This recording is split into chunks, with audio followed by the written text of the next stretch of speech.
Hello, I'm Secretary of State Kris Warner, and I serve as the Chief Business Officer for the state of West Virginia.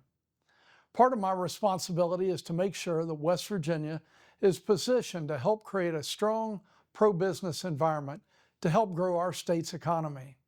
To do that, my office is working to promote the services and programs available throughout the state to help support entrepreneurs and small business owners. This is part of a video series we call Just 3 Questions. These videos are a series of short interviews that I'll conduct with West Virginia business leaders and entrepreneurs. Joining me today for Just 3 Questions is Nancy Bruns. Nancy is the co-founder and CEO of Dickinson Salt Works.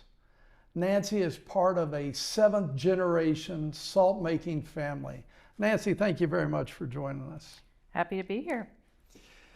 The salt harvested here in the Kanawha Valley is enjoyed in homes and restaurants around the world.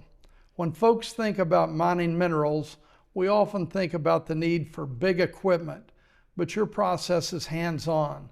Can you talk about the process you use to harvest salt? Sure. So yes, it is a little different than other extractive resource industries. We use a water well to draw brine up from deep underground. It's water with salt dissolved in it. And then we put that into big sun houses and we solar evaporate it and hand harvest it. So it takes about 5 weeks from start to finish.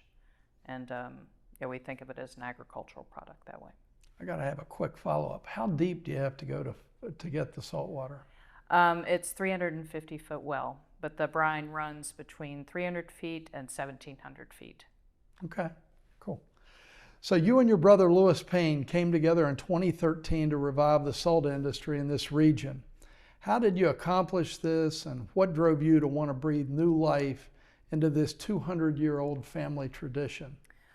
Well, being a 7th generation native of the Kanawha Valley in West Virginia, this is where my heart is. I was living in North Carolina at the time. I was a chef and spent 20 plus years in the food industry and had my finger on the pulse of the food industry and what trends were happening, and salts became a very important focus, and with my family history in it, I felt like I needed to get back here and start a salt business again on our property.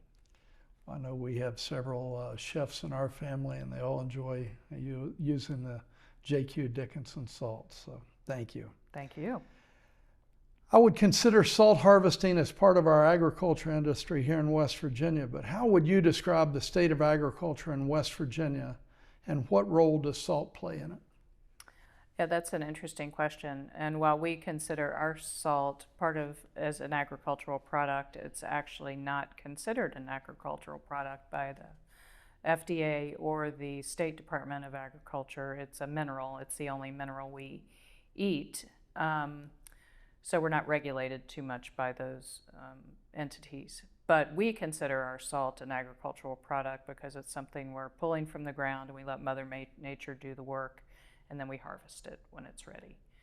In terms of the agricultural industry in the state, I think, we're in touch with a lot of different producers throughout the state, and I think West Virginia sits in a unique position because we're not the land of huge industrial farming. We have these small family farms that can do niche production of really interesting and needed agricultural products for chefs and restaurants in the region. So I think that that is a real opportunity for people who want to go into farming or are already in it. We're very appreciative of what your family does. Thank you. Well, thank you. Thanks for joining us for Just 3 Questions. Thanks for watching, and we look forward to seeing you next time.